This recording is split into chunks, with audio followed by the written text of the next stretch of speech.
When you finally turn towards the quiet yet unyielding voice inside you, the one that has been whispering for years beneath the chaos of the outer world, you will feel as though you are stepping across a threshold into a dimension both familiar and unknown.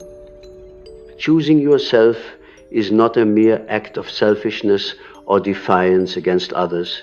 It is the recognition of the sacred order of your soul. An acknowledgement that your life is not meant to be lived through the expectations of those who fear your true becoming. You have lived for so long wearing the garments of personas tailored by your family, society, and the chorus of voices that have told you who you must be. And yet, beneath those layers, there is an untamed core of life that has been waiting for you to look directly into the depths of your own shadow and embrace it as part of your wholeness. Most people do not choose themselves because they are afraid of the weight that choice carries. To choose yourself is to dismantle illusions, to strip away the comforting lies that have allowed you to remain in the role of the obedient, the agreeable, the one who always gives without questioning what it costs. But what you fail to realize is that the cost of denying yourself is greater than any rejection you might face from others. To deny the self is to invite a slow death of the spirit, suffocation of the authentic fire that animates your being. I have seen it in patients whose dreams are filled with images of decay and imprisonment, who unconsciously reveal how they have buried their own desires in favor of maintaining peace with the world. Yet peace purchased at the expense of your soul is not peace at all. It is a kind of living betrayal, a refusal to heed the inner call that could lead you to transformation. The journey of individuation, which is at the heart of my work, is precisely about this, the radical and often terrifying decision to be whole rather than good, to be true rather than likable, to be alive rather than comfortably numb. Choosing yourself does not mean indulging every whim or withdrawing into a fortress of solitude. It means meeting the parts of you that have been exiled into the unconscious and bringing them back into the light. It means confronting the archetypes that rule your inner world, the mother, the father, the hero, the trickster, and discerning which of these forces are guiding you from within. For too long, you may have been governed by the expectations of the archetypal parent, striving to prove your worth to a mother or father figure who lives not only outside of you, but also in the recesses of your psyche. When you choose yourself, you free yourself from this tyranny.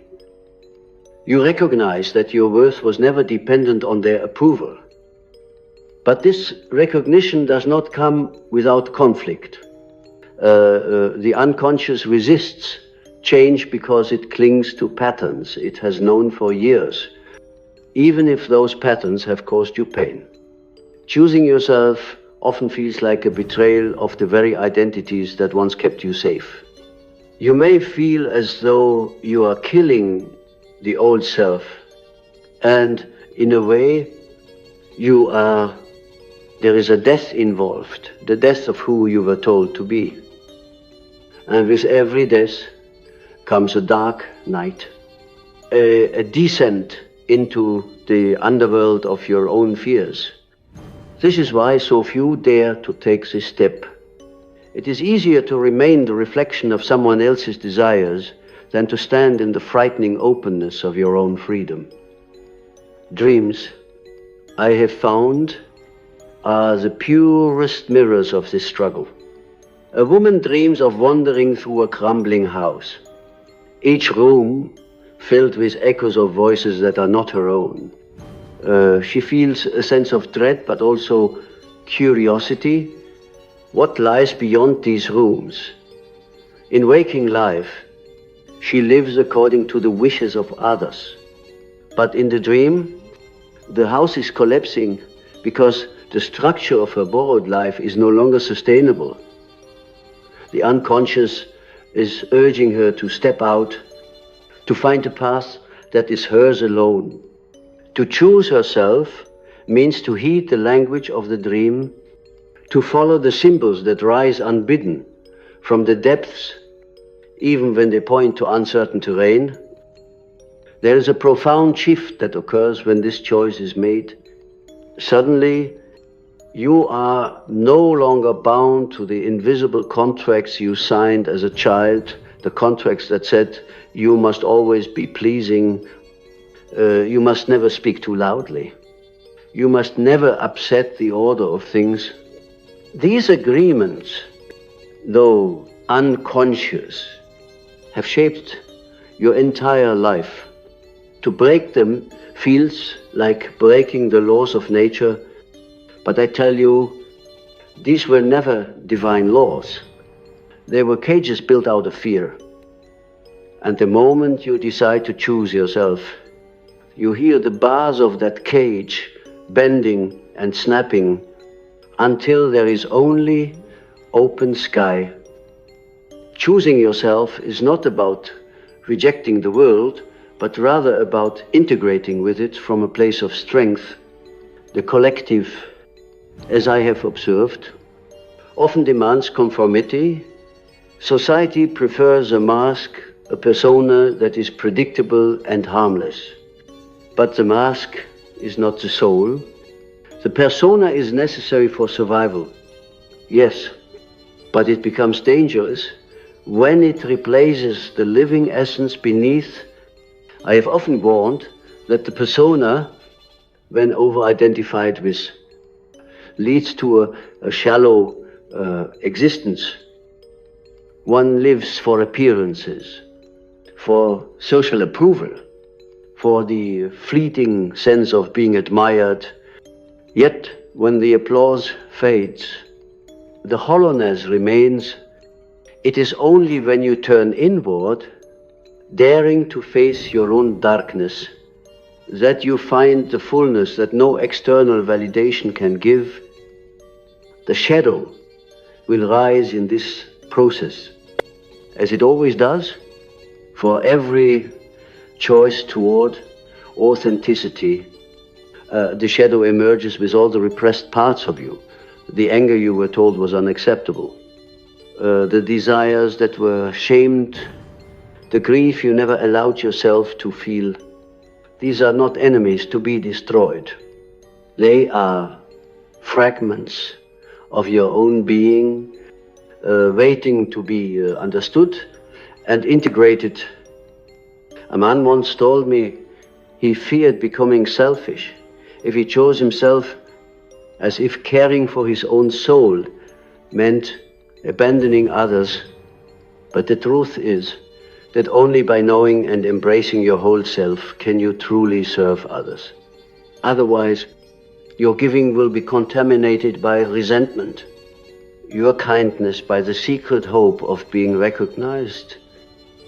I often speak of the self with a capital S, for it is not merely the ego that chooses, it is the totality of who you are, the union of conscious and unconscious, light and shadow.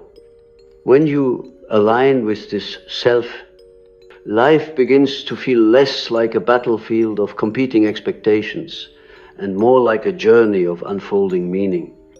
You begin to see how every challenge, every rejection, every loss has been an invitation to step closer to your true center. To choose yourself is to trust that the self, as a guiding principle, knows more than the small ego ever could. There will be resistance not only within you, but also from those around you. People who have benefited from your self-neglect will not easily celebrate your transformation. They may call you selfish, distant, even cruel. But understand that their discomfort is not proof of your wrongdoing, it is proof of their dependence on the version of you that no longer exists. To remain in their favor by sacrificing your own essence is to live in spiritual bondage. Choosing yourself means being willing to let go of certain relationships, to allow them to transform or even end, because you can no longer inhabit the false roles they require. The moment you take this step, something shifts in the way the unconscious communicates with you. Dreams may become clearer, more vivid, as though the inner world is rejoicing at being heard. Synchronicities, those mysterious coincidences that carry meaning, begin to appear, guiding you towards the next phase of your path. It is as if life itself responds to your courage, sending signals that affirm, yes, this is the way. You will not always understand these signs, but you will feel their resonance in your body like a tuning fork, vibrating with a frequency you have long forgotten. Choosing yourself is not an endpoint. It is the beginning of a dialogue with the depths of your being. It is an ongoing conversation with your inner figures, the wise old man. The anima or animus, the child, the warrior, each bringing you messages about what you need to reclaim.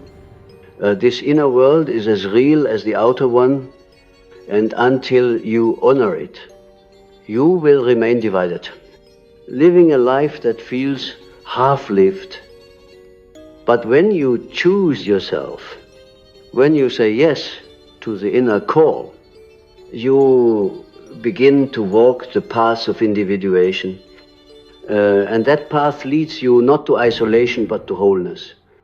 The moment you cross that inner threshold and declare, even silently, I choose myself, the entire architecture of your psyche begins to shift. It is as if a hidden current, long obstructed by the debris of conditioning and fear, is suddenly allowed to flow freely again. You may feel unsettled, as though the ground beneath you is shaking, but this is not a sign of failure. It is the necessary trembling that precedes the birth of a new self. When the ego relinquishes its desperate attempts to please the outer world and instead turns inward to align with the self, the whole personality enters a state of reorganization. Old attachments begin to loosen, and patterns that once defined your existence start to crumble like sandcastles washed away by the tide. I have witnessed this in countless patients who came to me thinking their suffering was caused by others, by circumstances, by life itself conspiring against them. Yet, when we traced the threads of their suffering, it always led back to the same source, a life that was not truly their own. They had been living according to scripts written by parents, teachers, and invisible cultural authorities, all the while silencing the small voice that whispered from within. To choose oneself is to finally listen to that voice, even when it tells you truths that are difficult to bear. For some, it reveals a marriage that has become a graveyard for love. For others, it reveals a career that is nothing but a prison. But always, it points toward freedom. What does freedom look like when you are no longer living for the approval of others? It is not the reckless abandonment of responsibility, nor is it the narcissistic pursuit of pleasure. True freedom is the ability to act in alignment with your inner truth, to follow the path that the self lays out before you. And this path is often mysterious. It does not come with a map, nor does it promise comfort. In fact, it will likely lead you into places that feel dark and confusing. The shadow is always the first companion on this journey, for it contains all that you have neglected in your pursuit of being who you thought you should be. When you choose yourself, you are inevitably choosing to confront the shadow. I often describe the shadow as a dragon guarding the treasure of your authenticity. You may fear it, believing it to be your enemy. But the shadow is not there to destroy you. It is there to test your courage, to ensure that you are ready to claim what lies beyond the walls of your own repression. When you look into the eyes of your shadow, you see everything you have avoided, the anger you swallowed, for the tears you never cried, the desires you labeled as shameful. To meet these parts of yourself is to encounter a kind of death, but it is also to gain the power that was locked away with them.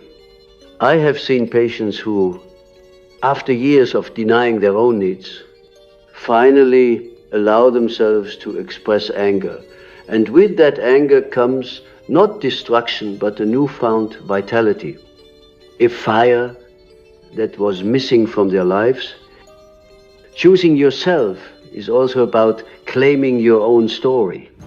For too long, you have lived within narratives handed down by others, narratives about who you are, what you can do, what you are worth.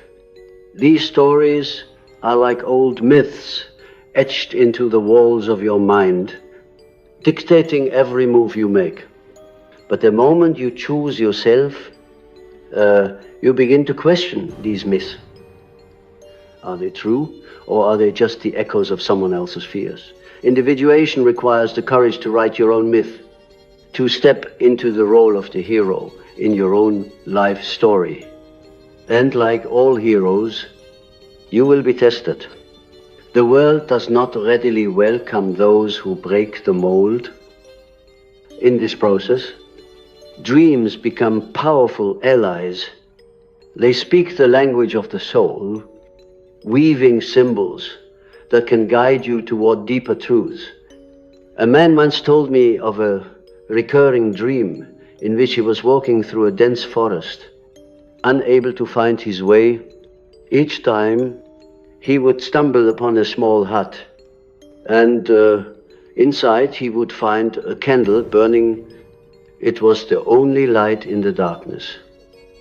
Through analysis, we discovered that the forest represented his confusion and fear, while the candle symbolized his inner self, the part of him that, though small and fragile, still carried the flame of truth. When he realized this, he began to make choices in waking life that aligned with his true desires rather than the demands of his family. The forest did not vanish overnight, but he no longer feared it, for he had found the light within. The anima and animos also play a significant role in this transformation. These inner figures, representing the unconscious feminine in men and the unconscious masculine in women, often hold the key to what we have disowned in ourselves. When a man chooses himself, he must integrate his anima, the inner feminine that embodies intuition, creativity, and emotional depth. Without her, he is incomplete, living a half-life of rigid logic and external achievement. When a woman chooses herself, she must embrace her animus, the inner masculine that gives her strength, assertiveness, and clarity of direction. These archetypal forces are not mere abstractions. They are living presences in the psyche, guiding and shaping us from within. To choose yourself is to listen to their voices, to allow them to lead you into wholeness. But there is a danger here. The ego, once it begins to taste freedom, can become inflated. It may believe that choosing oneself means rejecting all outer structures, all relationships, all responsibilities. This is not the path of individuation. The true self does not seek to dominate or to isolate. It seeks to harmonize. Choosing yourself means finding a balance between your inner world and the outer world, between your desires and the needs of the collective. It is a dance, not a war. The ego alone cannot sustain this dance. It must be guided by the wisdom of the unconscious, by the symbols and images that arise spontaneously from within. In this journey, pain is inevitable. There will be moments when you doubt yourself, when you feel as though you have made a terrible mistake. Others may turn away from you, unable to understand the changes you are undergoing. They will miss the version of you that was convenient for them. But remember this, the people who truly love you will not love you less for being yourself. In fact, they will finally be able to love you fully because you will no longer be offering them a mask. You will be offering them the truth of who you are. And there is nothing more beautiful or more terrifying than that truth. The transformation that occurs when you choose yourself is not only psychological but also spiritual. It is as though you are entering into a sacred covenant with your own soul. You begin to see life differently, not as a series of random events, but as a tapestry of meaning woven by an intelligence greater than your ego. Synchronicities become more frequent. Dreams become more vivid. And you start to feel that there is a guiding hand leading you forward. This is not an illusion. It is the natural result of aligning with the self, which is connected to the collective unconscious and ultimately to the mystery we call the divine. There is a story I often share about a patient who felt trapped in a life that was not her own.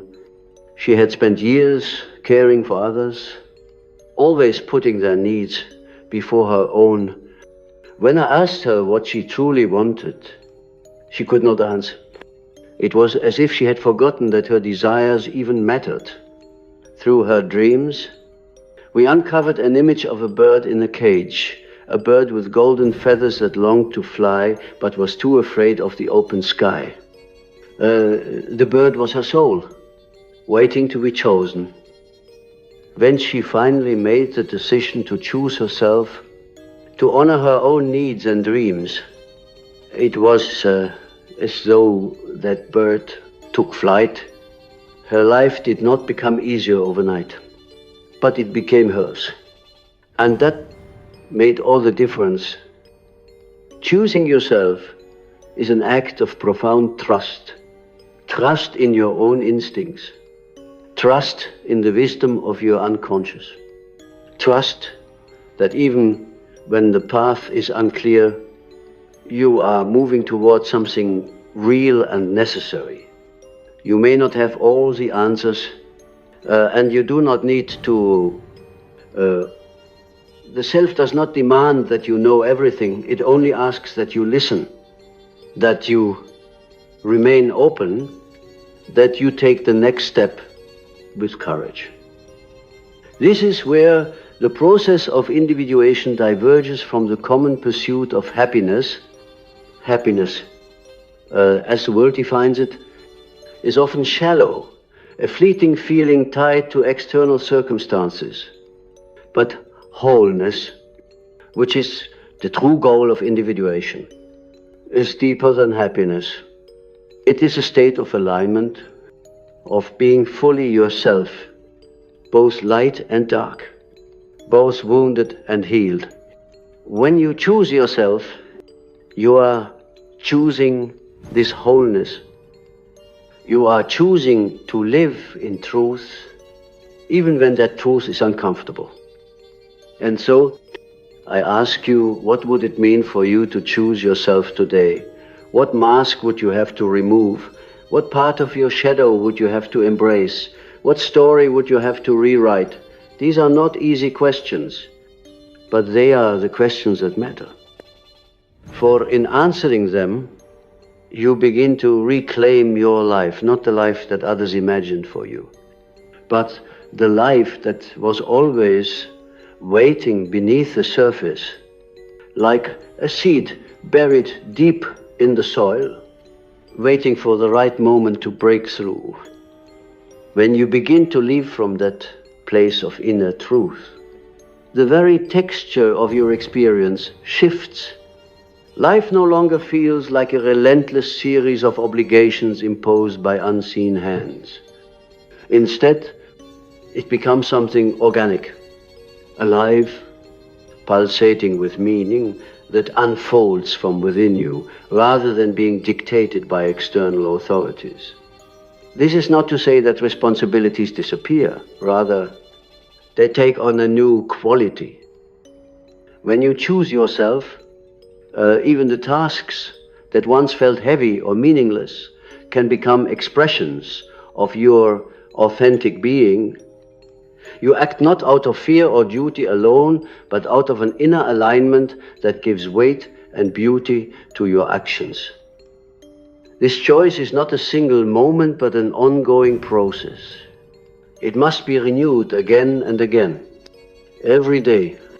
The old patterns will attempt to reclaim you, the voices of the past, whispering that you must remain small, agreeable, safe. They will tempt you to put the mask back on, to return to the familiar cage, but something changes once you have tasted freedom, once you have glimpsed the reality of your own self. The cage can never feel like home again. You may return to it out of habit, but its bars will feel sharper, its walls colder, until you once again step into the open air. The psyche is not a static thing. It is a living, breathing system, constantly seeking balance between the conscious and the unconscious, between the persona and the shadow, between the inner world and the outer world. When you choose yourself, you disrupt the old equilibrium. At first, this disruption may manifest as chaos.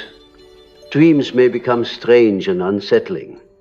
Emotion may surge unexpectedly, and the familiar structures of your life may begin to wobble.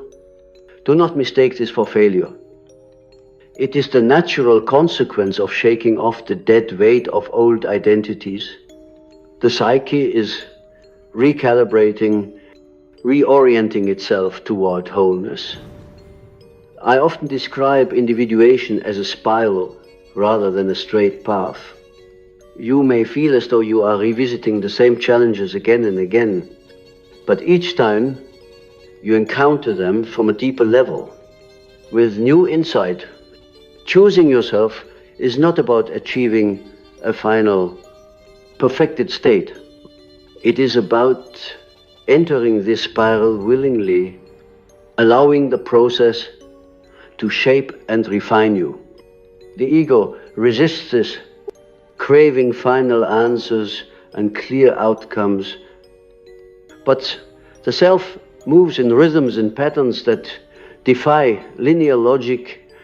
It speaks through dreams, through symbols, through synchronicities that defy rational explanation. One of the most profound changes you will notice when you choose yourself is the way you relate to suffering.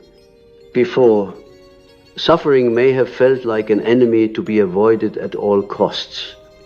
Now, you begin to see it as a teacher, a messenger carrying truths you have long ignored. This does not mean seeking out pain or romanticizing it. Rather, it means allowing pain to speak its language, to reveal what lies beneath. A patient once told me of a recurring dream in which he was walking through a desert, the sun burning her skin, the sand scorching her feet. She hated this dream. Yet, when we explored its meaning, we found that the desert represented the barren, joyless life she had been living, always for others and never for herself. The dream was urging her to seek the oasis, the source of life within her that could only be found by enduring the heat of her own truth. There is a kind of sacred loneliness that accompanies this path. When you choose yourself, you step out of the collective patterns that keep most people locked in conformity. You may find that friends drift away, that some relationships become strained. This is not because you have done something wrong, but because your transformation confronts others with their own unmade choices. People are often more comfortable with the version of you that does not challenge them. When you begin to live authentically, it can unsettle those who are still hiding from their own shadows. Do not let this dissuade you.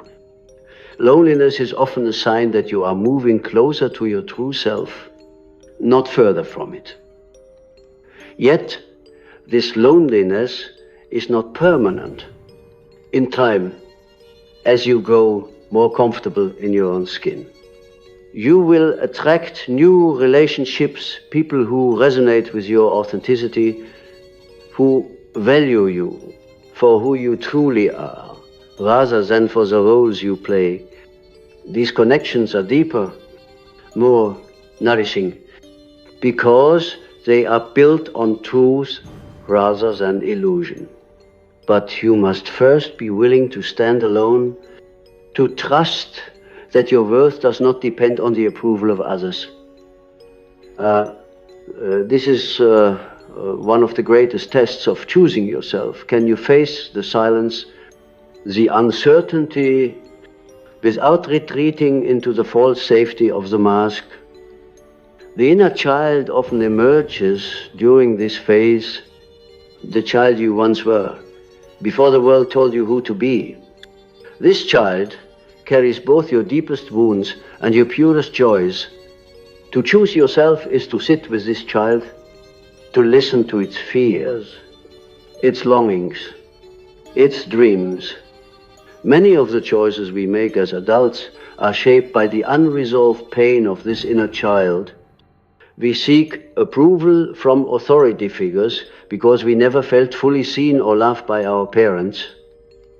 We overextend ourselves for others because we fear abandonment. But when you choose yourself, you begin to parent this inner child, offering it the love and protection it never received. This is not a sentimental act, but a radical one, for it heals the root of so many unconscious patterns. Another transformation that occurs is in the way you perceive time. When you are not living for yourself, time often feels like a burden, a relentless march of obligations and expectations. But when you align with your true self, time becomes more fluid. Moments expand, there is a sense of presence, of being fully alive in each breath. This is because you are no longer at war with your own nature.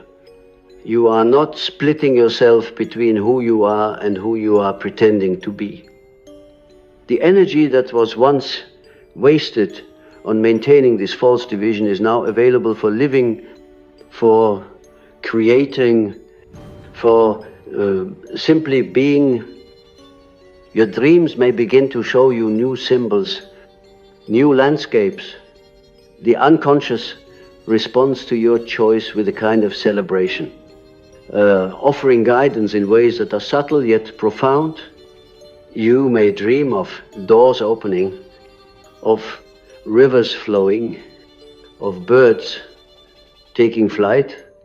These are not random images. They are reflections of the new freedom you are claiming. Even the darker dreams, the ones filled with shadowy figures or collapsing structures, are signs that the old world within you is being dismantled to make room for the new. The archetypes of transformation will also make themselves known.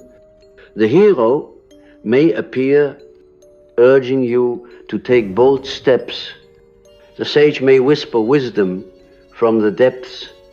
The trickster may arrive, challenging you to see through illusions and laugh at the seriousness of your own ego. These archetypes are not external beings, but inner forces, aspects of the collective unconscious that awaken as you move toward individuation. They are guides, allies, and sometimes challengers, each playing a role in your unfolding journey. Do not be surprised if the outer world begins to mirror your inner changes. As you choose yourself, you may find that certain opportunities appear almost as if summoned by your new alignment. This is not magic in the conventional sense, but the natural result of living in harmony with your inner truth. When you are authentic, you resonate with a different frequency, and the world responds. People who once overlooked you may suddenly see you. Doors that were closed may begin to open. But none of this should be the goal. The true goal is inner wholeness, and everything else is a byproduct. There is also a deepening of compassion that comes with choosing yourself. At first, it may feel as though you are pulling away from others. But in time, you realize that by honoring your own soul, you are better able to honor the souls of others. You no longer give from a place of depletion or obligation, but from a place of fullness. You can see the struggles of others without losing yourself in them, because you have learned to see and embrace your own. This is the paradox. By choosing yourself, you become more capable of true love, because love can only flow freely when it is not entangled in the need for approval or control. And so the question is not simply whether you will choose yourself once, but whether you will keep choosing yourself day after day, moment after moment. It is a practice, a discipline, a devotion. You must be willing to return to your center again and again, especially when the world tries to pull you back into its endless demands. The self is patient, but it is also persistent. It will keep calling you through dreams, through synchronicities, through the quiet ache in your heart that tells you something is missing. And when you answer, when you step fully into your own being, life opens up in ways you cannot predict. When you continue to walk the path of choosing yourself, you begin to sense the depths of transformation happening beneath the surface, often beyond the reach of conscious thought. It is not a change that can be fully captured in words, because it touches the archetypal layers of your being, those ancient, timeless patterns that shape the human soul. You are no longer moving through life as an isolated ego, but as part of a living myth that is unfolding through you. This myth was always there, hidden under layers of conditioning and fear, waiting for you to awaken to it. Choosing yourself is the act of stepping into that myth, consciously allowing your life to become the canvas for a larger story. In this stage, you begin to recognize the archetypal energies that have been influencing you from the shadows. You see the mother not only in your own relationship with your parents, but also in the way you have nurtured or neglected your own needs. You see the father not only in the authority figures of your life, but in the inner voice that demands discipline, structure and control. You may even notice how the trickster has played its role, leading you into confusion or chaos, only to reveal a deeper truth hidden beneath the surface.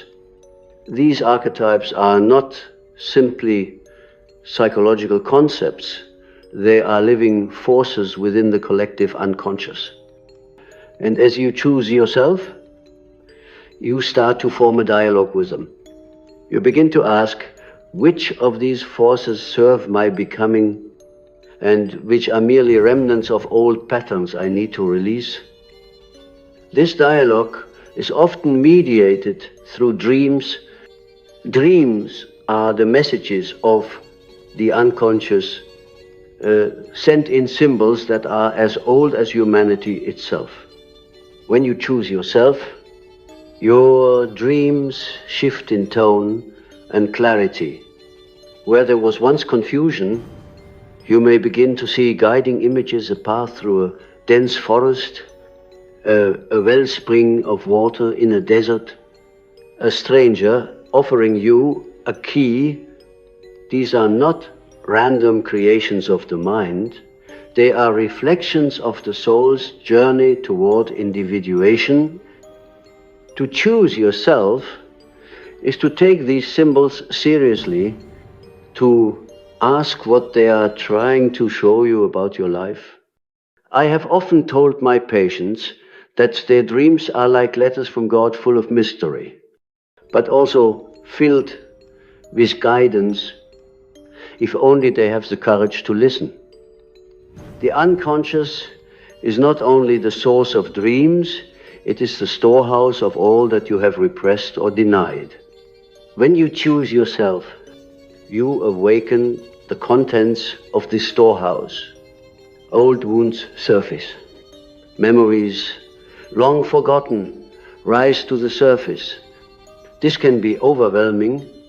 There will be moments when you feel as though you are being consumed by your own past, drowning in the emotions you have spent years avoiding. But this is not destruction, it is purification. You are clearing away the old debris to make room for something new. You are allowing the unconscious to integrate with the conscious, forming a stronger, more authentic self.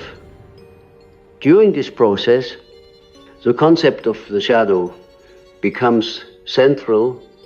The shadow is everything within you that you have refused to acknowledge: your anger, your jealousy, your fears, but also your hidden talents, your unclaimed desire, your wild, untamed vitality. Most people spend their lives running from their shadows, pretending they do not exist. But when you choose yourself, you turn to face the shadow directly. You begin to see that the shadow is not your enemy, but your greatest teacher. It shows you where you are divided, where you are lying to yourself, and by integrating the shadow, you gain a kind of wholeness that cannot be faked. I once worked with a man who believed he had to be endlessly polite and accommodating, never allowing himself to express anger. He saw anger as something dangerous, even shameful, because as a child, he had seen how destructive anger could be. But in suppressing his anger, he had also suppressed his strength, his ability to set boundaries, his passion for life. through our work together, he began to explore this shadow side of himself, not as a force to be feared, but as a source of power. When he learned to integrate his anger, to channel it rather than repress it, he became a more authentic, grounded, and alive human being. This is what choosing yourself demands: the courage to claim even the parts of you that others might not approve of. Choosing yourself also transforms your relationship to the collective. Before, you may have lived as though you were merely a cog in the great machine of society, constantly adjusting yourself to fit the roles and expectations laid out for you. But when you align with the self, you realize that you are not here to conform.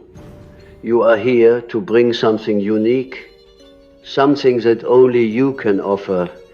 This does not mean rejecting society altogether.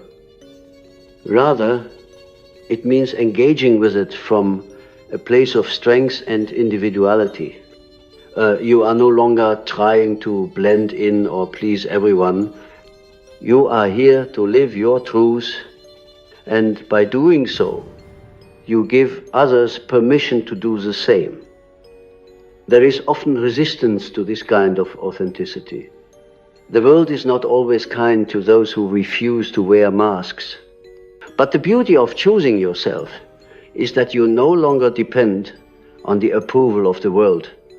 Your sense of worth comes from within, from your alignment with the self, and this inner alignment brings a kind of peace that no external validation can match. Even in the face of criticism or misunderstanding, you remain rooted in your own truth. This is not arrogance, but humility, for it is an acknowledgement that the self, the deeper, divine center of your being, is wiser than the opinions of the crowd. As this process deepens, you begin to notice a profound change in your perception of reality. The outer world no longer feels separate from the inner world. You see the events of your life as reflections of your own psyche, as mirrors showing you what needs to be seen. This is the essence of synchronicity, the meaningful coincidences that arise when you are aligned with your inner truth. A book falls into your hands at just the right moment. A stranger speaks the words you needed to hear. A dream and an event in waking life echo each other in uncanny ways. These are not accidents. They are signs that you are in dialogue with the deeper intelligence of life. The anima and animus also become more active during this phase of transformation. For men, the anima appears as a guide, leading them toward emotional depth, creativity, and intuition. For women, the animus offers strength, clarity, and the courage to take action. These inner figures often appear in dreams as strangers or mythical beings: a wise woman, a fierce warrior, a mysterious lover. They are not merely fantasies. They are expressions of the soul's need for balance. To ignore them is to remain incomplete, but when you embrace them, when you integrate their qualities into your conscious life, you become more whole, more alive. This wholeness is not about perfection. It is not about eliminating flaws or achieving some ideal state. It is about embracing all that you are, both the light and the dark, the known and the unknown. It is about recognizing that your wounds are not weaknesses, but openings through which deeper wisdom can flow. When you choose yourself, you stop trying to fix or hide the parts of you that feel broken. Instead, you bring them into the light of awareness. You hold them with compassion. And in doing so, you transform them. This is the alchemy of the soul, the process by which suffering is turned into meaning, and darkness into light. One of the most challenging aspects of this journey is the confrontation with fear. Fear will arise at every step, whispering that you are not enough, that you will be abandoned, that you will fail. But fear is not a sign that you are on the wrong path. It is a sign that you are leaving the familiar, that you are entering new territory. Fear is the guardian at the gate, testing your resolve. The key is not to fight it, but to acknowledge it, to see it for what it is, a shadow of your own uncertainty. When you face fear directly, it begins to lose its power over you. And so, the question becomes, can you continue to choose yourself even when fear is loud, even when the world resists, even when the path ahead is unclear? This is the true test of individuation. It is not about finding easy answers, but about learning to trust the process, to trust the deeper wisdom of the self. The self does not always speak in words. It speaks in images, in feelings, in the quiet sense of rightness that arises when you are on the path that is truly yours. To choose yourself is to cultivate this trust, to let it guide you even when logic cannot. When you have chosen yourself again and again, there comes a subtle but profound shift in the way your inner and outer worlds communicate. It is as if the veil that once separated them begins to dissolve, and what was previously hidden beneath the surface now speaks through every event, every encounter, every dream. The symbols of the unconscious, which once seemed abstract or even frightening, begin to feel like old companions guiding you along the path of your own becoming. You realize that these symbols are not random. They are the language of the soul. And when you honor them, they reward you with insight, clarity, and a sense of deep connection to life itself. There is a strange paradox here. The more you choose yourself, the less you are bound by the narrow concerns of the ego, and the more you feel connected to something larger than yourself.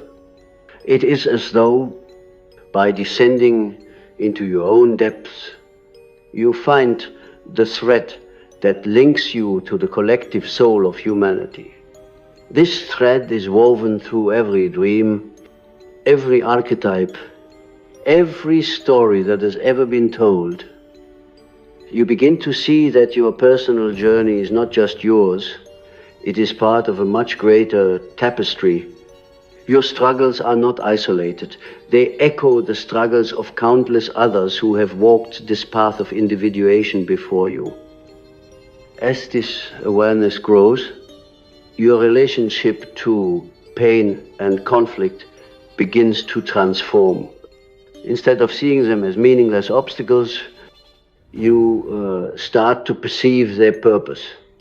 Pain becomes a messenger, a signal that something deep within you is calling for attention. Conflict becomes a mirror, reflecting the places where your inner world is out of alignment with your outer life.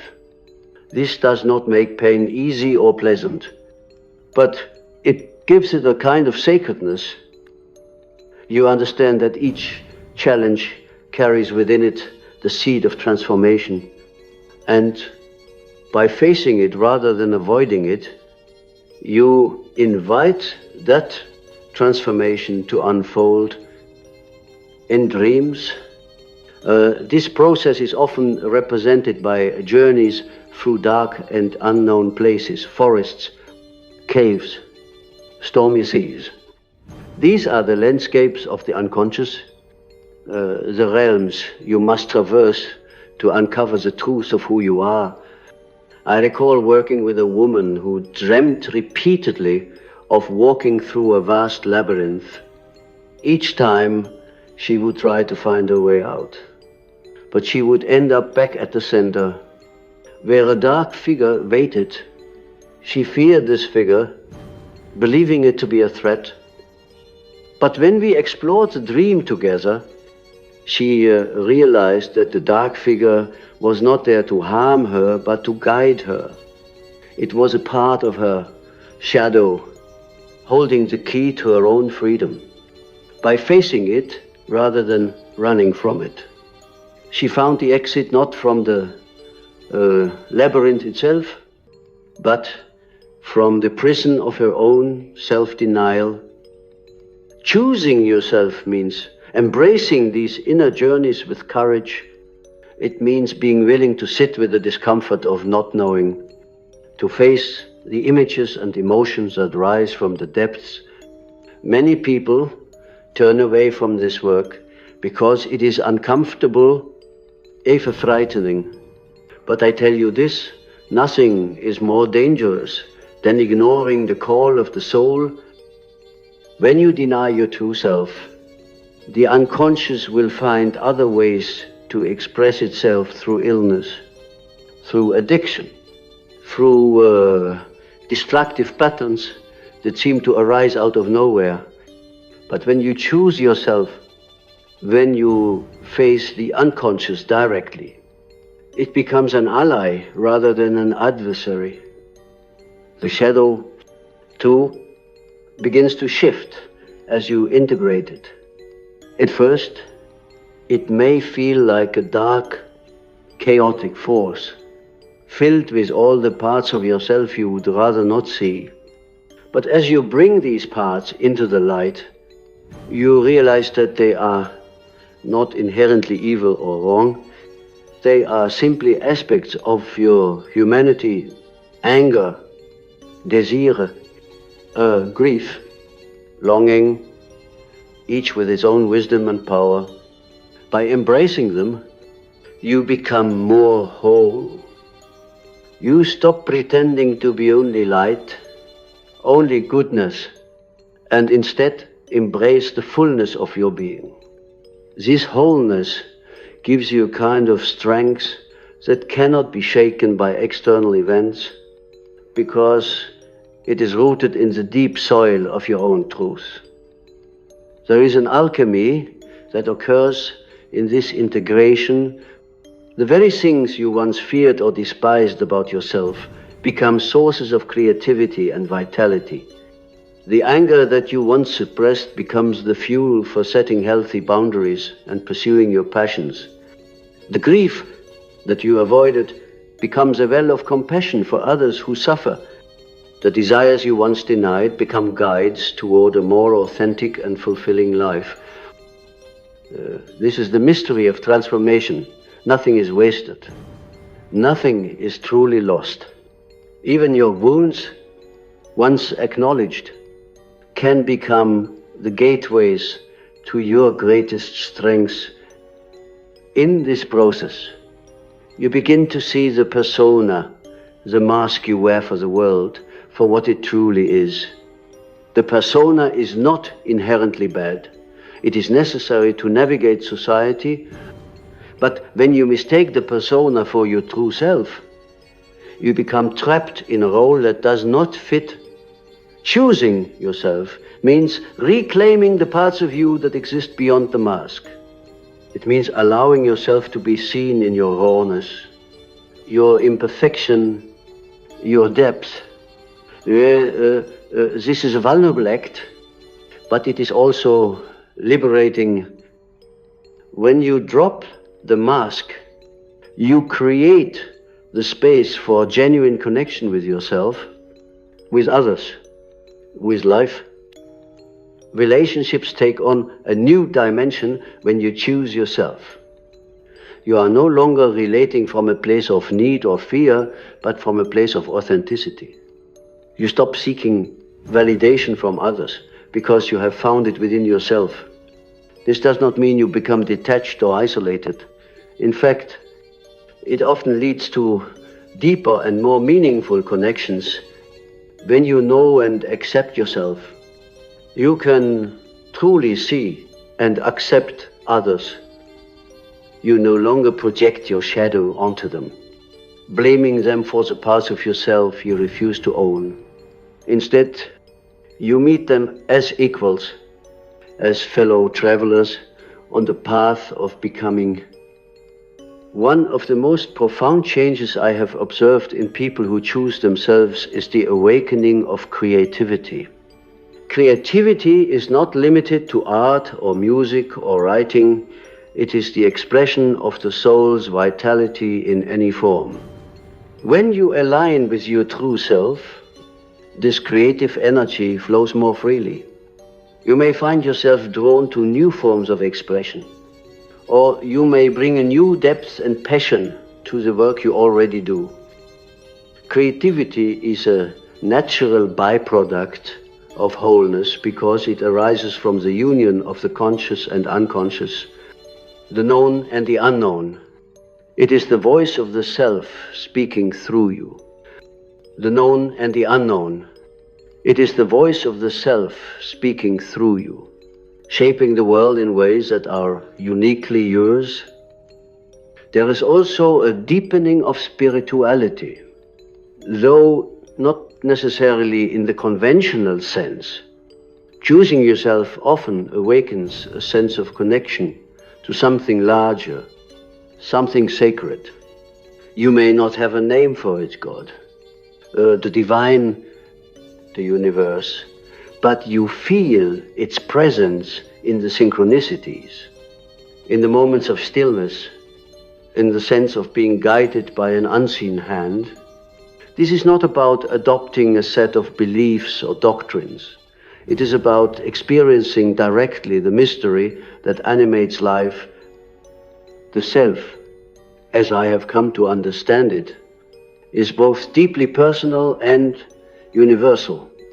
It is the spark of the divine within you. And when you choose yourself, you are choosing to honor that spark. This journey is not without its challenges. There will be days when you feel lost, when the old patterns try to pull you back, when the shadow feels overwhelming. But remember, the path of individuation is not about avoiding struggle. It is about engaging with it consciously. Each challenge is an invitation to deepen your relationship with yourself, to discover new layers of strength and wisdom. And with each step, you become more rooted, more alive, more yourself. Choosing yourself is an act of trust, trust in the process, trust in the wisdom of your own soul, trust that life will unfold as it needs to when you are aligned with your true nature. It is not always easy, but it is always worth it. For in the end, what greater gift can you give to the world than the gift of your authentic self? When you go deeper into this path of choosing yourself, you begin to feel a new kind of inner gravity pulling you toward the center of your being. It is not a force that can be explained in rational terms. It is the call of the self, the deeper organizing principle of the psyche, urging you to live in alignment with your true nature. This alignment does not happen overnight. It is a slow, often painful process of dismantling the false structures that you have built to please others or to survive in an environment that never fully saw you. Yet, as those structures fall away, you find that you are not left empty. On the contrary, you begin to feel a fullness, a presence, as though the core of your being is finally allowed to breathe. One of the first signs of this inner alignment is a shift in the quality of your thoughts and emotions. Before, your mind may have been filled with constant noise, a barrage of self-criticism and doubt. Now, as you choose yourself, the mind begins to quiet. This does not mean that all negative thoughts vanish, but they lose their power to define you. You start to see them for what they are, echoes of old conditioning rather than truths about who you are. You also begin to notice emotions more clearly. Instead of being overwhelmed by them, you learn to listen to them, to see what they are trying to tell you. Anger, for example, may no longer feel like something to suppress, but as a signal that your boundaries have been crossed. Sadness becomes not a weakness, but a doorway into the depths of your heart. As this awareness grows, your dreams often become even more vivid and symbolic.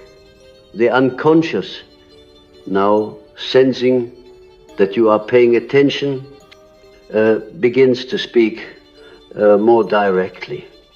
You may dream of crossing bridges, of walking through open doors, of meeting wise figures who offer guidance.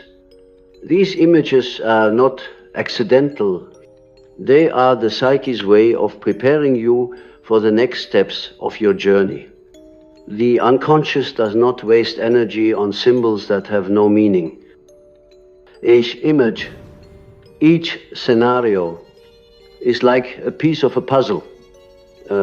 And when you choose yourself, you commit to assembling that puzzle, even when it feels overwhelming. It is common during this stage for the past to resurface in unexpected ways.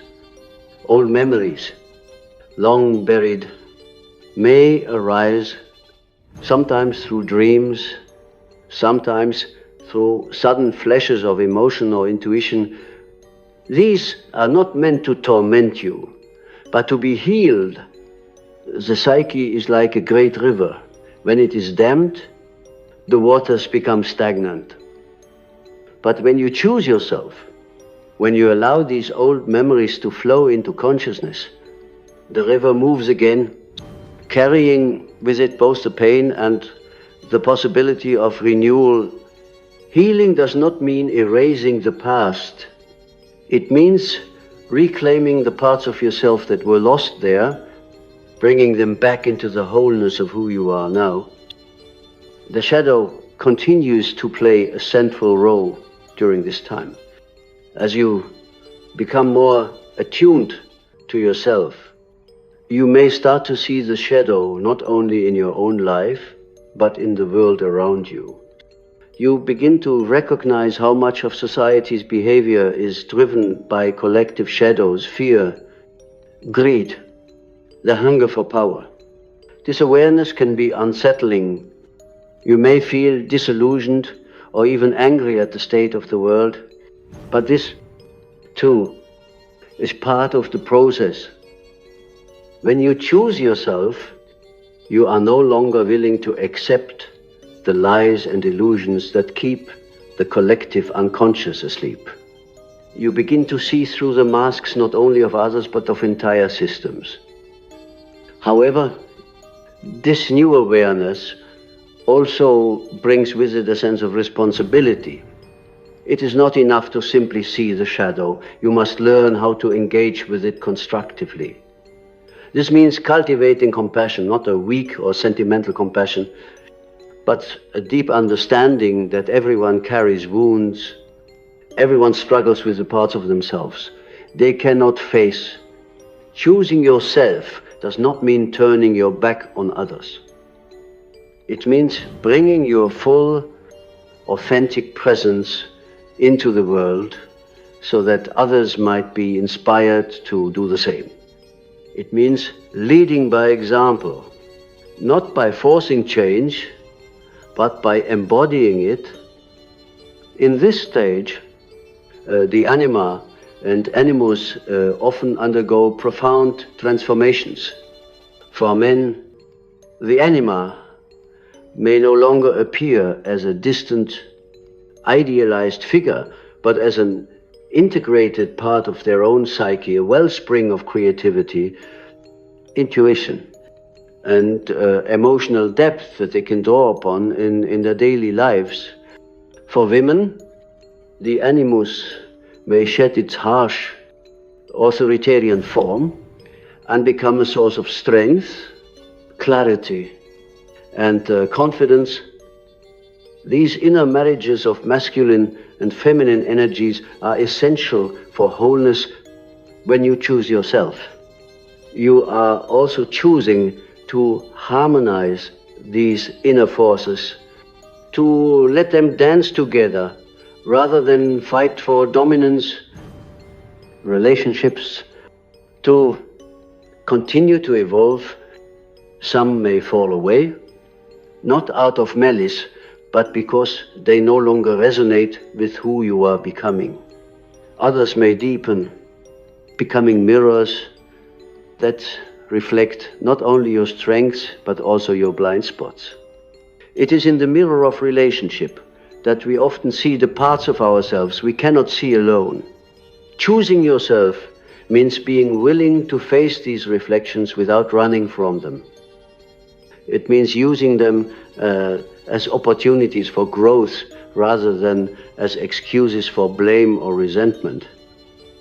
Another profound change that comes with this path is the way you experience time and purpose.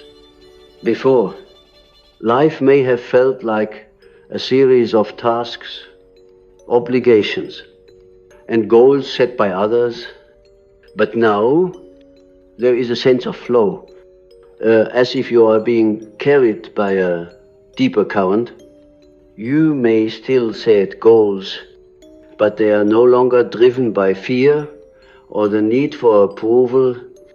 They arise naturally from your inner values, from the desires that are truly yours. Purpose is no longer something you chase outside of yourself. It is something that emerges from within, like a seed that grows quietly until one day it blooms. I have often spoken of individuation as the process of becoming who you truly are, of bringing your unique essence into the world. But this process is not linear. It is cyclical, spiraling, sometimes leading you back into old wounds or old patterns just when you thought you had moved beyond them. This can be frustrating, but it is also necessary. Each time you return to an old pattern, you see it from a new perspective, with greater wisdom and compassion. Choosing yourself means accepting these cycles as part of the journey, trusting that each return brings you closer to wholeness. There is a dream I often share to illustrate this point. A man dreams that he is climbing a mountain, determined to reach the summit. Along the way, he encounters obstacles, storms, loose rocks, steep cliffs. Each time he falls, he curses himself for failing. But when he finally reaches the top, he looks down and realizes that the mountain is not a single peak, but a series of spirals, and that each fall brought him to a higher level than before. This is the nature of individuation. It is not a straight ascent, but a spiral. And every step, even the ones that feel like failures, is part of the unfolding process. As you deepen into this path, you may also experience what I call the encounter with the self. This is not an encounter in the ordinary sense. It is not something that can be fully described or understood by the ego. It is more like a moment of profound recognition, a sense of coming home to something that has always been there, but was obscured by layers of fear and delusion. It may come in a dream, in a moment of stillness, or even in the midst of ordinary life. Suddenly, you feel a presence, a vastness, as if the boundaries of the ego have dissolved and you are connected to something infinite. This is not a fantasy or a mystical escape. It is the reality of the self, the center and totality of your being. This encounter changes everything. It does not make life easier, but it gives it a depth and meaning that cannot be shaken. You begin to see that your struggles, your wounds, even your mistakes, were all necessary steps on the path to this recognition. You no longer feel the need to chase after external validation because you have found a source of worth and meaning within yourself that is unshakable. This is the true gift of choosing yourself. It leads you to the self, and from there, everything in life takes on a new radiance. There comes a time after you have walked long enough on this path of self-choosing, when you begin to sense that everything around you is not separate from your inner state. The people you meet, the challenges that arise, even the seemingly random events of your life, all begin to reflect something about your own psyche. This is not coincidence. It is the natural expression of the psyche's tendency to create patterns, to project its own inner landscape onto the outer world. When you choose yourself, these projections become clearer. You start to recognize how often you have mistaken your own inner conflicts for external problems. How often you have blamed others for the shadows you refuse to face within yourself. It is here that the work becomes subtler, deeper, and more demanding. Choosing yourself means taking responsibility for these projections, reclaiming them, and asking, what part of me does this conflict represent? What is this person showing me about myself? This does not mean that other people do not have their own shadows or that they are never at fault, but it does mean that your reactions to them are shaped by your own unconscious patterns.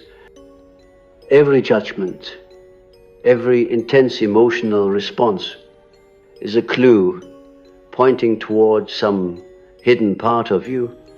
The more you choose yourself, the less you need to defend against these revelations, and the more you can integrate them with honesty and compassion. This phase of the journey often feels like a series of initiations. Each challenge, each relationship, each dream is like a test designed to show you how far you have come and where you still need to grow. Sometimes these initiations feel harsh. Life may strip away things you once thought were essential jobs, relationships, roles. But when you look back, you see that what was taken from you was never truly yours. It was a mask, a crutch, something that kept you from standing in the full light of your own being. When you choose yourself, you learn to trust these losses, to see them not as punishments, but as part of the greater alchemy of your transformation. The self, once awakened, does not allow you to go back to sleep. It continues to call you forward, sometimes gently, sometimes with fierce insistence. You may experience moments of resistance where the old life tempts you with its familiar comforts.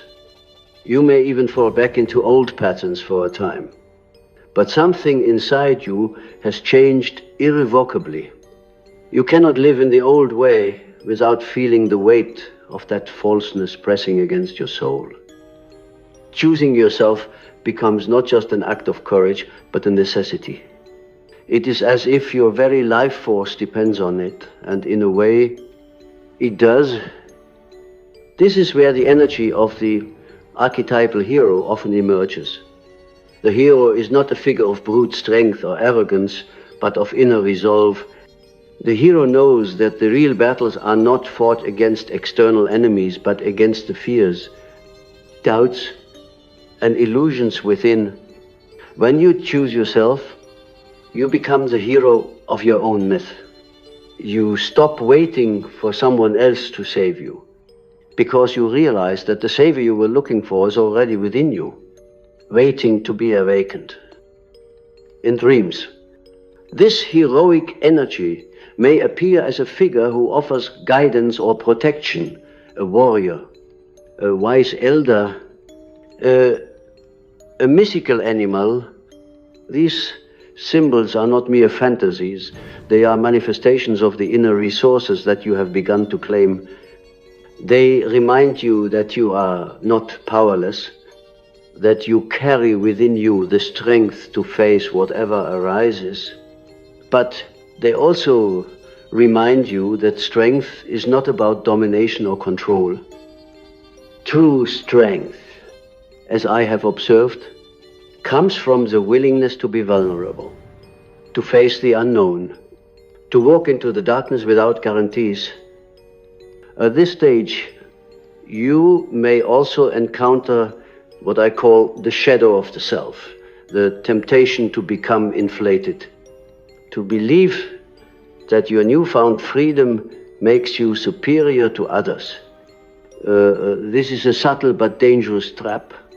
Choosing yourself is not about elevating the ego, it is about aligning with something larger, something that transcends the ego. When you forget this, when you begin to think of yourself as above others, you lose touch with the humility and openness that are essential for true growth.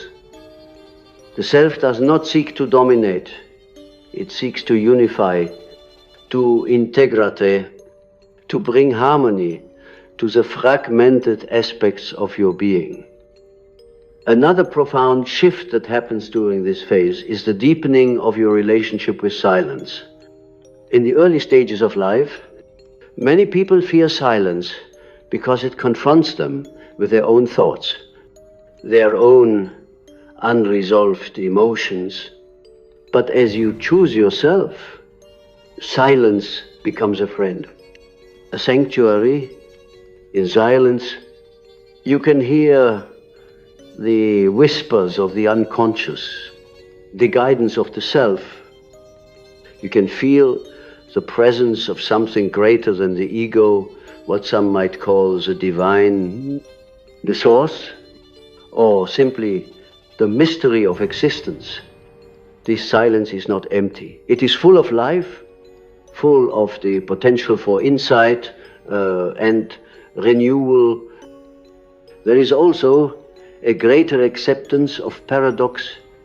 The ego wants life to be simple, to be black and white, to have clear answers. But the self embraces complexity, contradiction, and mystery. When you choose yourself, you learn to live with these paradoxes. You understand that joy and sorrow are not opposites but companions, that strength is born from vulnerability, that freedom often requires discipline.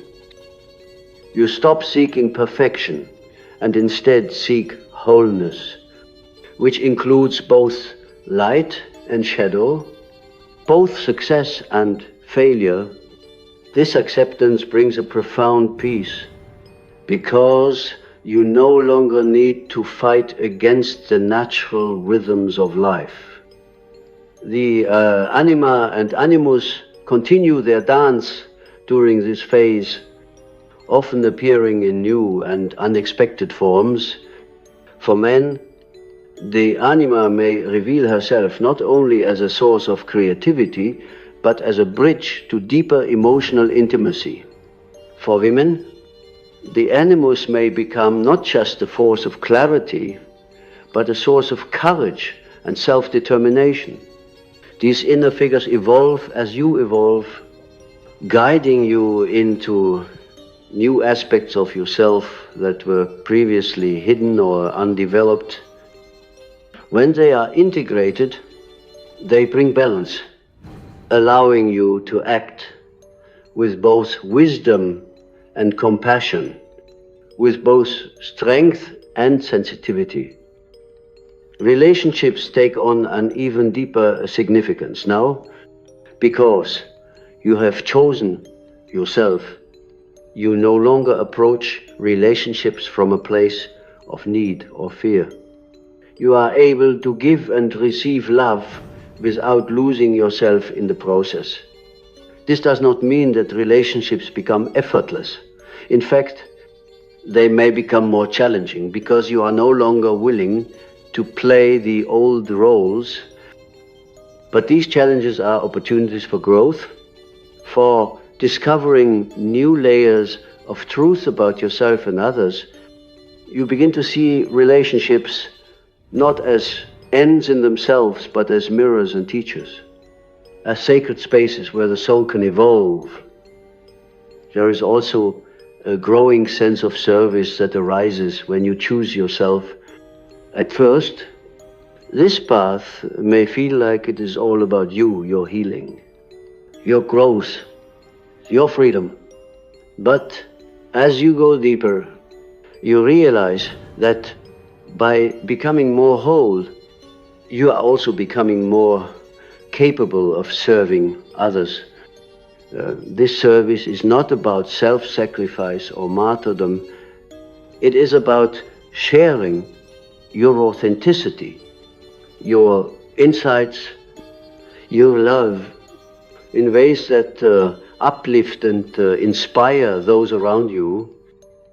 It is about living in such a way that others are encouraged to choose themselves, to find their own path to wholeness. Synchronicities often become more frequent during this phase. It is as though the universe itself responds to your alignment with the self, offering signs and symbols to guide you.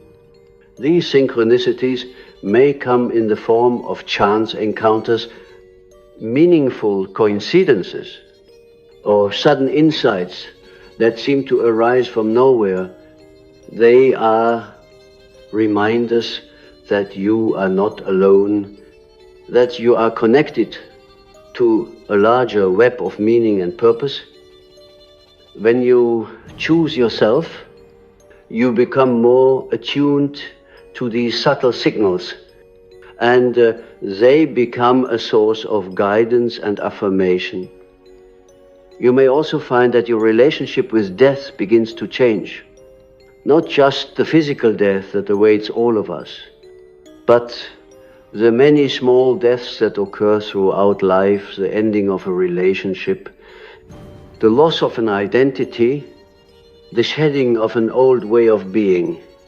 When you choose yourself, you begin to see these deaths not as tragedies, but as necessary transformations. Each death is a doorway, a passage into a new form of life. This understanding brings a kind of fearlessness, because you realize that life is not about clinging to what is, but about continually becoming what you are meant to be. When you have traveled this far into the territory of your own soul, the journey begins to feel both deeper and simpler. Deeper because you now understand that every experience, every relationship, every challenge is rooted in a vast psychological and spiritual web that extends far beyond the conscious mind. Simpler because the constant struggle to please, to prove, to wear masks begins to fall away. You no longer need to perform for the world. You have come to trust that being yourself, your real self, is enough. This realization does not come as a sudden flash of certainty, but as a slow, steady unfolding, like a flower that opens petal by petal in the morning sun. The psyche, when honored, rewards you with a sense of clarity that was once impossible to attain. Before, you may have felt pulled in 1,000 directions by the expectations of others. Now, there is a center within you, a still point around which all else revolves. This center is not rigid or controlling, it is alive, dynamic, and responsive. It is the self, the organizing principle of your being. And once you begin to live from this center, life takes on a rhythm that feels both natural and purposeful. Even when difficulties arise, you do not feel as lost as you once did. For you have found a place within that cannot be shaken by external storms. At this stage, your dreams often carry messages of integration. You may dream of bringing together opposing forces, a marriage between two strangers, a reconciliation with someone you once feared, the discovery of hidden treasure. These dreams are not just symbols of your personal growth. They are signs that the various parts of your psyche are beginning to work together, rather than against one another. Where there was once inner conflict, there is now a growing sense of harmony. This does not mean that all tension disappears. Tension is a natural part of life, but the tension becomes creative rather than destructive. It becomes the energy that propels you forward on your path. One of the most profound changes that occurs when you continue to choose yourself is the awakening of your inner voice. This voice is not loud or dramatic. It does not shout to be heard. It speaks in quiet whispers, in subtle nudges, in moments of sudden clarity that seem to arise from nowhere. Before, you may have drowned out this voice with the noise of other people's opinions or the relentless chatter of your own fears.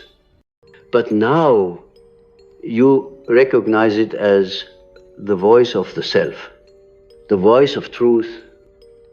You learn to trust it, even when it leads you into unknown territory. And as you follow it, you find that life begins to open up in ways you could never have planned or forced. This inner voice is closely linked to intuition. Intuition is not some mystical power reserved for a select few. It is the natural intelligence of the psyche, the way the unconscious communicates with the conscious mind. When you choose yourself, your intuition strengthens, because you are no longer ignoring or repressing the messages that arise from within. You start to notice patterns that others overlook, to sense the deeper meaning behind events, to feel when something is right or wrong, without needing to analyze it endlessly. This is not superstition. It is the result of being in harmony with your own inner world. The shadow, of course, never fully disappears. It is not something you conquer once and for all. But as you continue to integrate it, its power to disrupt your life diminishes.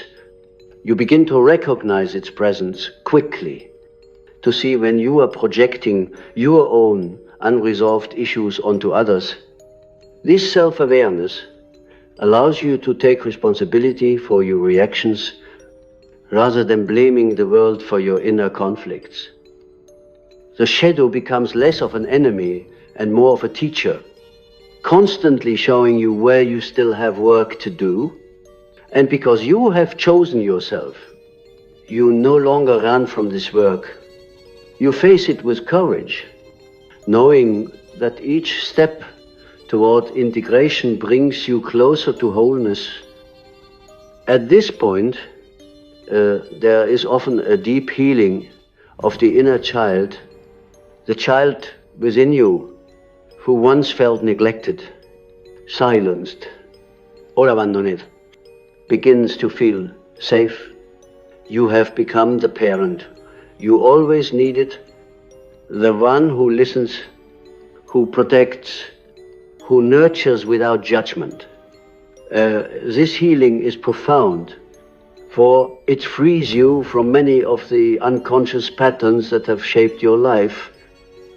No longer driven by the need for external validation or the fear of rejection, you can move through the world with a sense of inner security. This does not mean that you never feel fear or doubt, but these emotions no longer control you. They arise and pass like waves on the surface of a deep and steady ocean.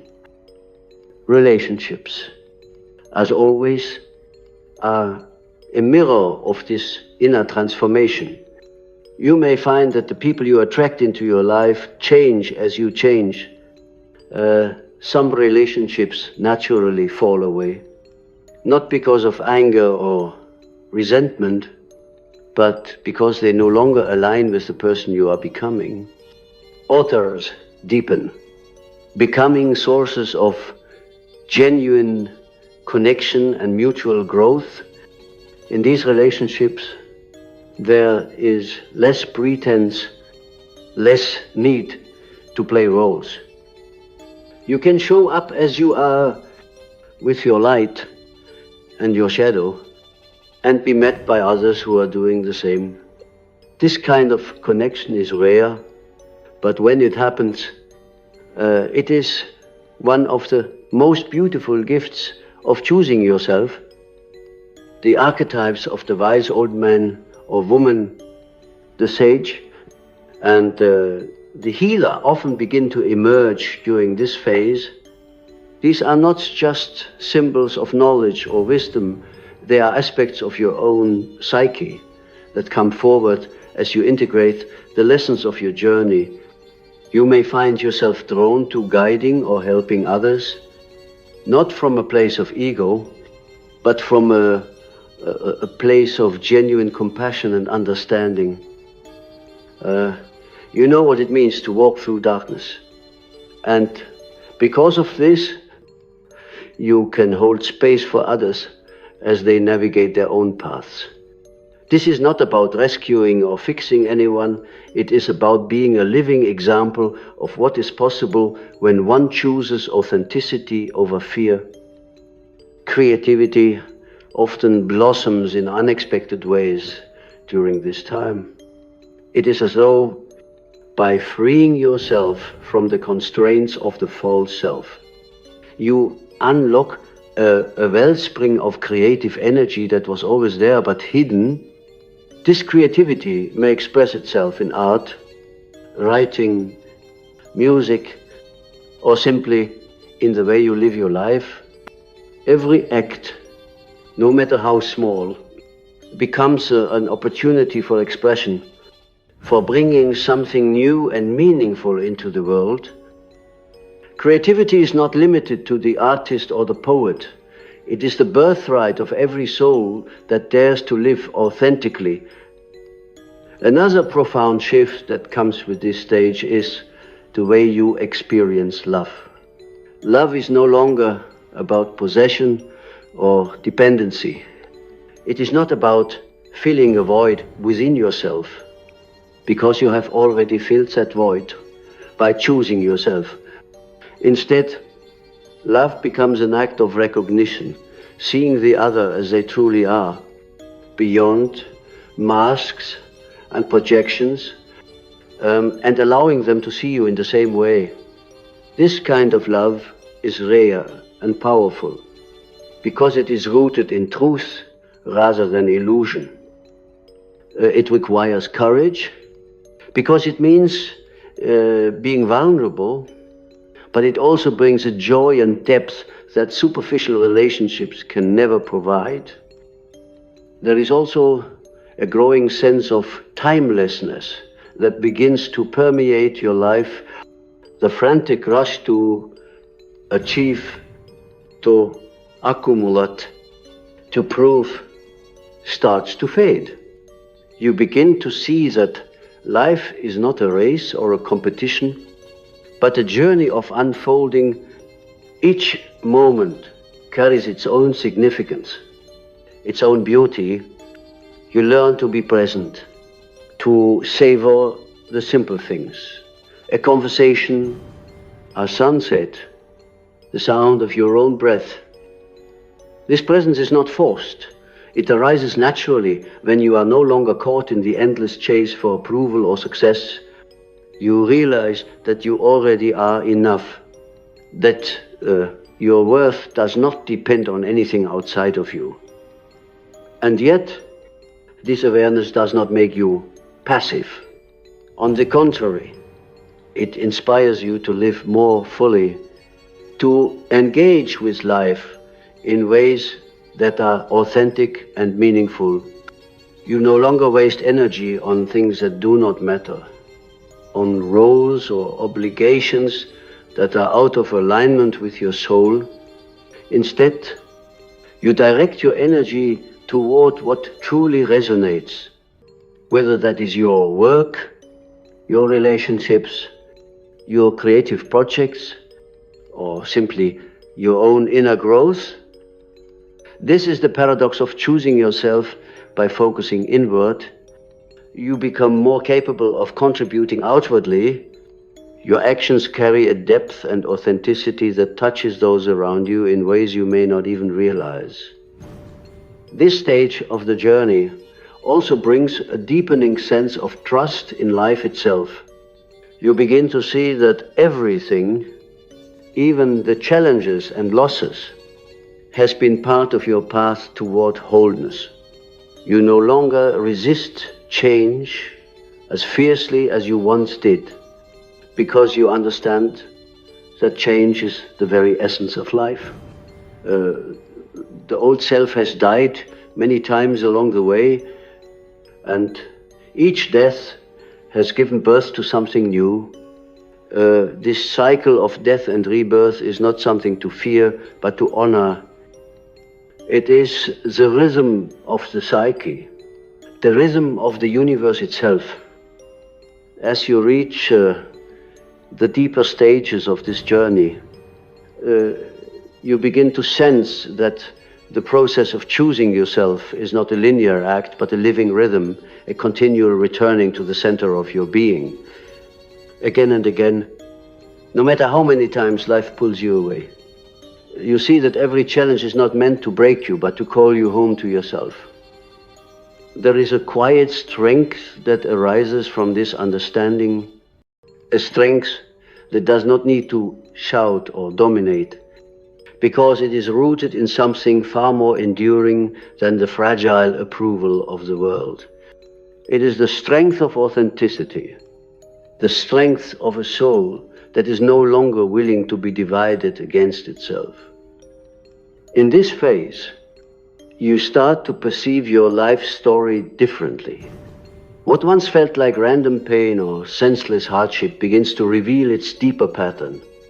You see how each experience, even the ones that once filled you with sorrow or regret, has been shaping you, carving out the space for your true self to emerge.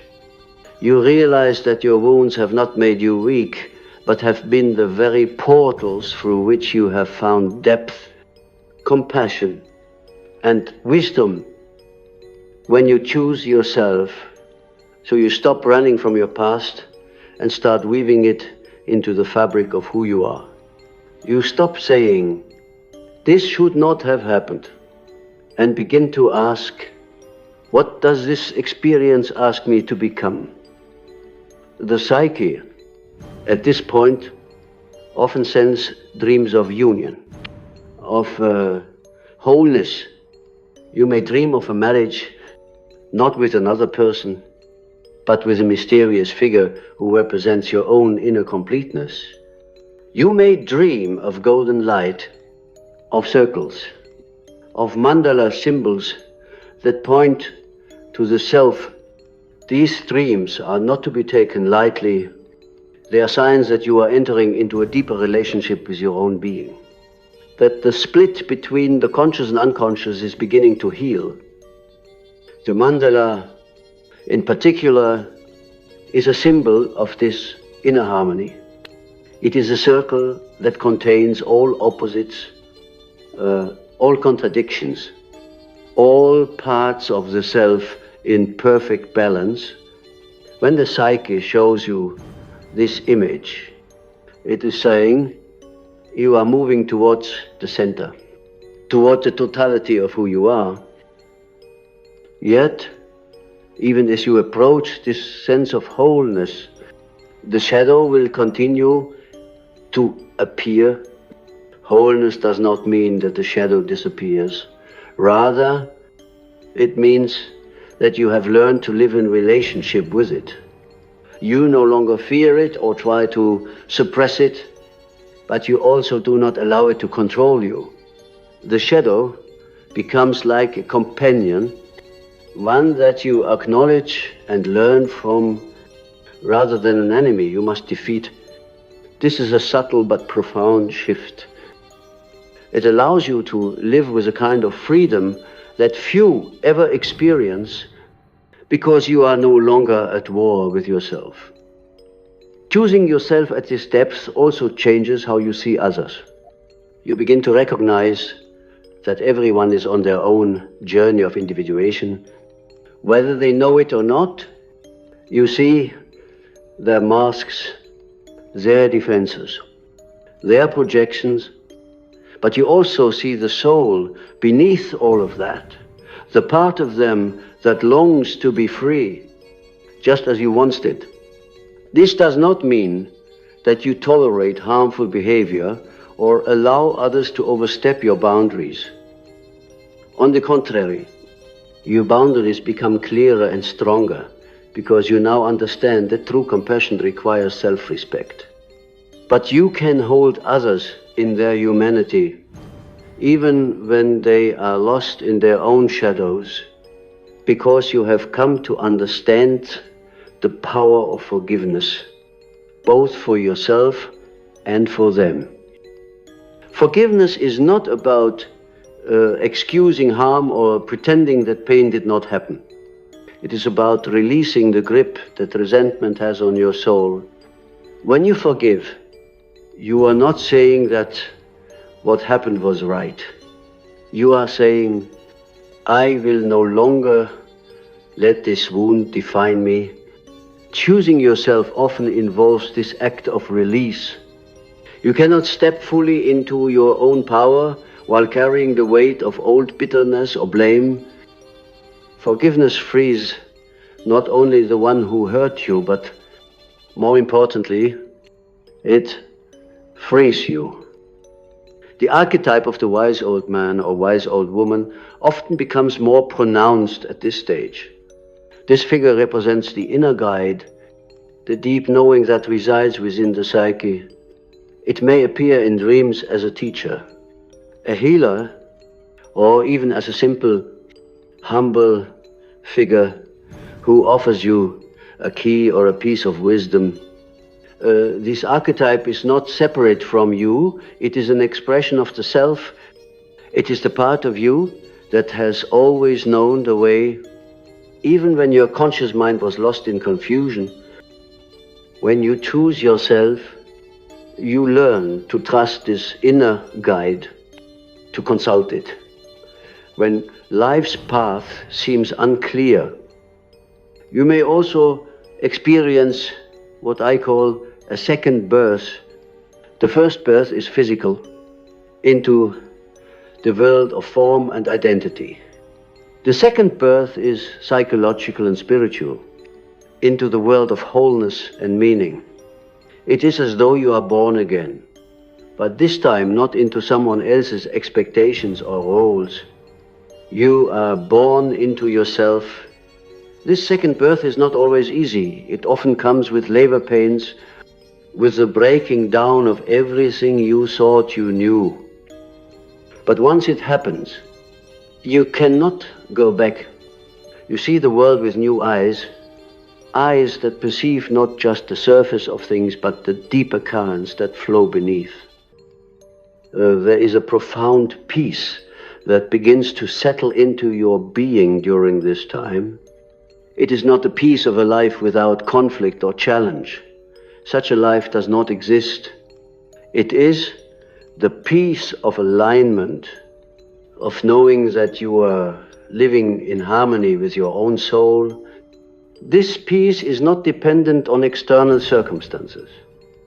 It is not shaken by praise or criticism, by success or failure. It is a quiet confidence, a steady flame that burns even in the darkest night. You realize that nothing outside of you can give you what you have found within. And yet, this peace does not make you complacent. On the contrary, it inspires you to live with even greater intention. You begin to see your life not as something to be endured, but as something to be created. Every choice, every action becomes an opportunity to express your true self, to bring your unique vision and gifts into the world. This is not about grand achievements or recognition. It is about living in a way that feels real, meaningful, and alive. You may notice that your relationship with the unknown begins to shift. Where once you feared uncertainty and clung to control, you now begin to embrace it. You see that life is not meant to be fully controlled or predicted. It is meant to be experienced, to be danced with. Choosing yourself means accepting that the unknown is not your enemy, but your ally. It is the space where new possibilities are born, where the soul can grow beyond the limitations of the past. Synchronicities, those meaningful coincidences that defy logical explanation, often increase during this time. You might think of a person just before they call, or find yourself in the right place at exactly the right moment. These are not random. They are the language of the self, the way the deeper patterns of life communicate with you. When you are aligned with yourself, you become more attuned to this language, and it feels as though life itself is guiding you. Finally, you begin to understand that choosing yourself is not a one-time act, but a lifelong practice. There will always be new challenges, new layers of shadow to integrate, new opportunities to return to your center. But this no longer feels daunting. It feels like the natural rhythm of life. You do not seek perfection, because you have seen that perfection is an illusion.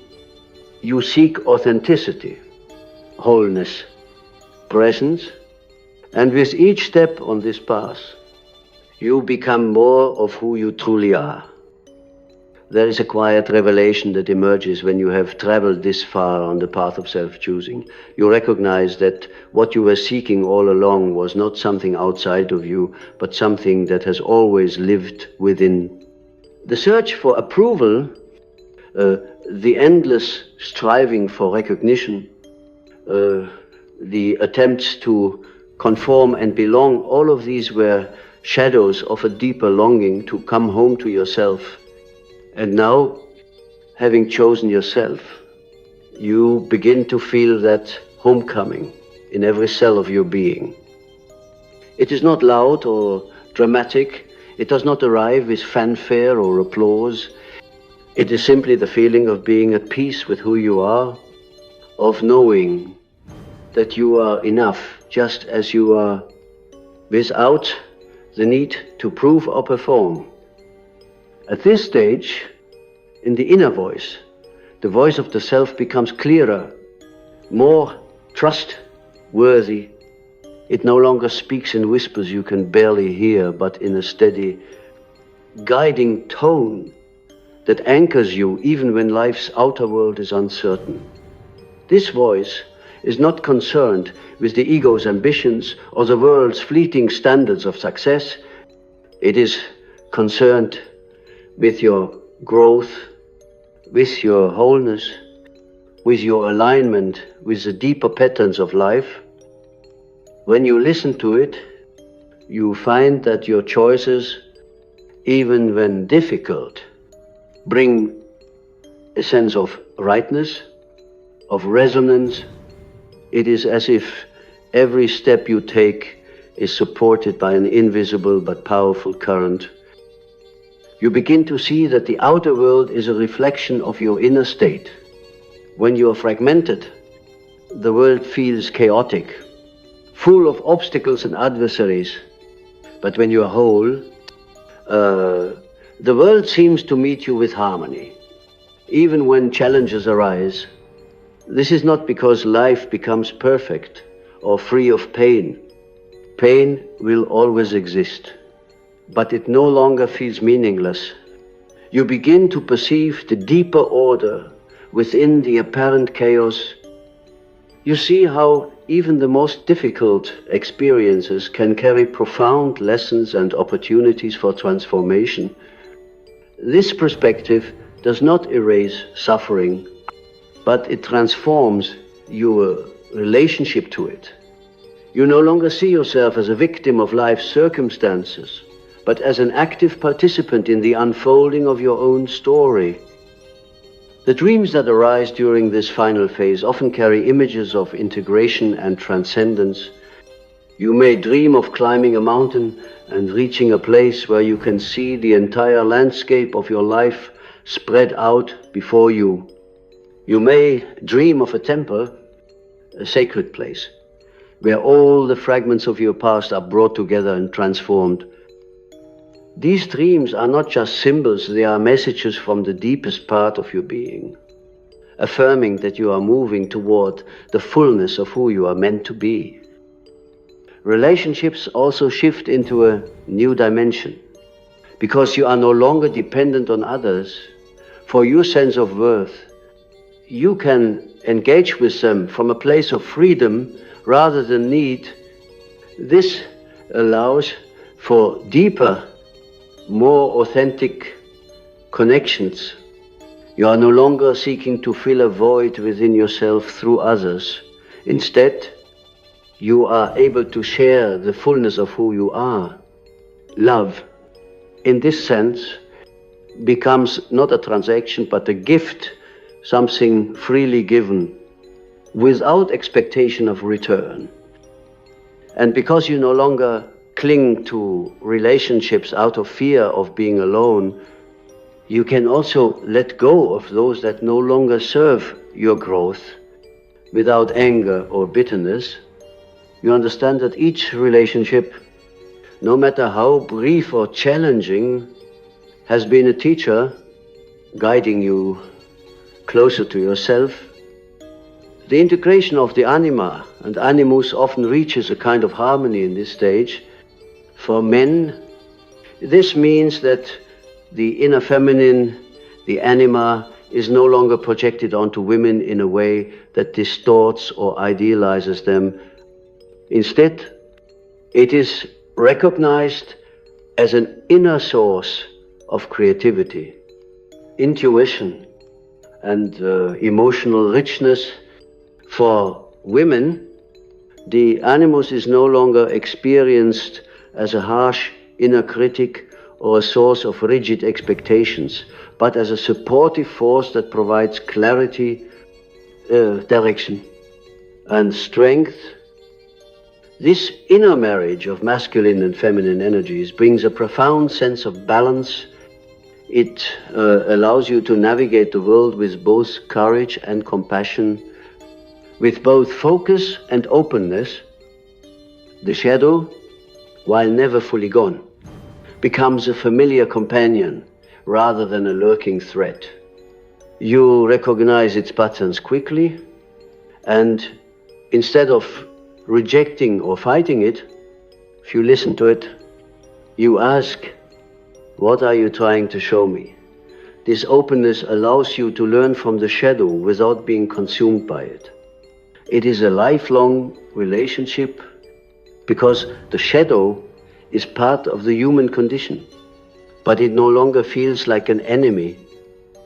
It feels like a reminder of your humanity, of the complexity and richness of being alive. One of the most significant changes that occurs when you fully choose yourself is the way you experience freedom.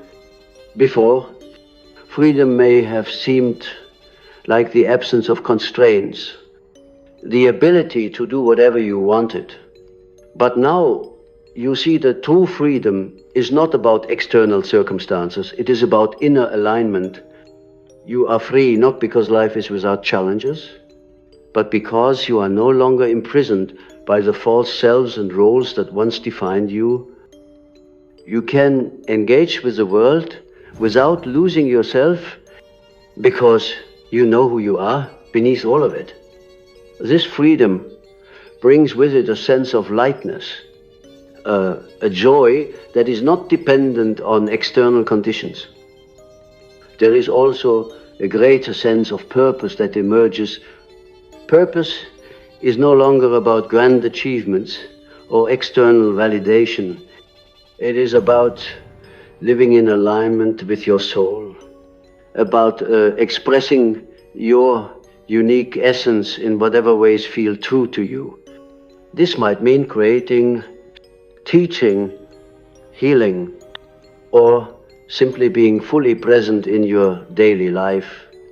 Purpose is not something you have to chase or force. It unfolds naturally when you are living authentically, because it is the natural expression of who you are. Synchronicities often become more striking at this stage, as though the universe is speaking to you in a language that only you can understand. You may find that the right opportunities come at exactly the right time, that chance encounters lead to profound connections, that your dreams and waking life mirror each other in ways that feel almost magical. These experiences are not coincidences. They are the natural result of being in harmony with the deeper flow of life. When you choose yourself, you align with that flow, and life responds. You may also find that your relationship with death undergoes a profound transformation. Death is no longer something to fear or avoid. You see it as part of the natural cycle of existence, as the great transition that gives meaning to life. This does not mean that you become indifferent to loss or suffering, but you no longer cling to life out of fear. You understand that everything, including yourself, is part of a greater whole, and that nothing is truly lost. This awareness brings a kind of serenity, a willingness to live fully, because you are no longer trying to escape the inevitability of change. The final gift of choosing yourself is a sense of unity. Unity within yourself, unity with others, unity with life itself. You no longer feel as though you are separate from the world around you. You see that the same forces that move the stars and the oceans also move within you. This sense of connection is not an abstract idea, but a lived experience. It is felt in the quiet moments, in the beauty of nature, in the simple act of breathing. It is the realization that you are part of something vast and mysterious, something that cannot be fully understood but can be deeply felt. And so, as I speak to you now, I invite you to consider what it truly means to choose yourself. It is not a single decision, but a lifelong journey. It is the courage to face your shadows, to listen to your dreams, to follow the voice of your soul even when the world tells you otherwise. It is the willingness to let go of what is false, to risk being seen in your vulnerability, to live with authenticity and depth. This journey is not easy, but it is the only one that leads to true freedom, true meaning, true love. When you choose yourself, if you do not turn your back on the world, you return to it. But as someone whole, someone real, someone who has touched the mystery of their own soul. And when you live from that place, you become a light for others. Not because you try to be, but simply because authenticity radiates. You show others that it is possible to live without masks, without fear, without the constant need for approval. You become, in your very being, an invitation for others to choose themselves as well.